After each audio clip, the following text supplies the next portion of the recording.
Okay, so we talked about going over a front walkover, and now we're going to do the exact opposite. It's called a back walkover.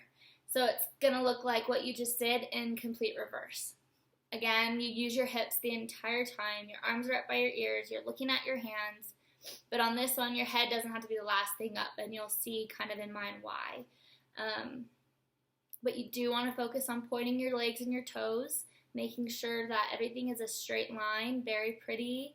That comes in over time. It's not going to happen the first time. It usually takes, I teach 6-year-olds usually, and it takes them almost the entire school year that we have classes to get it down. So don't feel bad if it takes you a little bit to get over.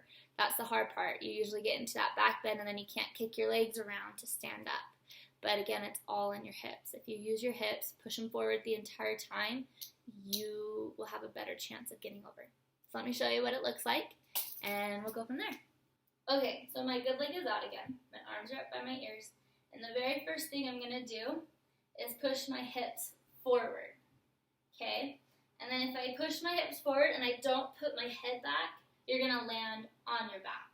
So make sure that as you're starting to go, you have your hips pushed forward and your head and arms start to go backwards.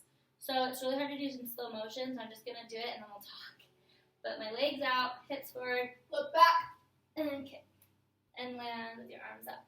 Like I said while I was doing it, you have to have your hips forward. You could tell that if I didn't, I would have just gone straight up and like I would have been here to like here and then flopped over because nothing was helping me. So make sure you push your hips forward, and that's why you also want your good leg pushed to the front because it makes it easier to get your hips at an angle to help your whole body kick around after you go back. There's been times where I've taught little girls and they don't put their arms back. They leave their arms here because I think they get scared. So they've got their arms out in front and their head goes back, and then they like, if I wasn't there, they would have dropped on their head, you know? So you do want to make sure that you have your arms and your head and your hips all in the right spot for it to actually work right. Again, this is one that I would suggest having a spotter from the very beginning. You don't have to wait till you're already back. You almost want their arm in the nook of your, like right here to help push you forward, and then almost two hands, the other one's catching your back. And then as you go backwards, let them know to kick your leg that's pushed out, like your good leg, have it out, and they'll help kick over once you get around. Once you get into your back bend.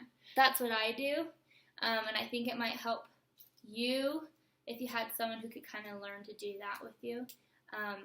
And then you just practice, practice, practice. It's okay as well to go into a back bend. If you got that down, go into a back bend, and then you rock. You rock a couple different times, and then you kick that leg over, the good leg that you would have normally if you had done it just standing up and going all the way around. So do whatever you can. They're very fun, though, once you get them down. So keep working on them, keep trying, and again, feel free to add comments when you need to.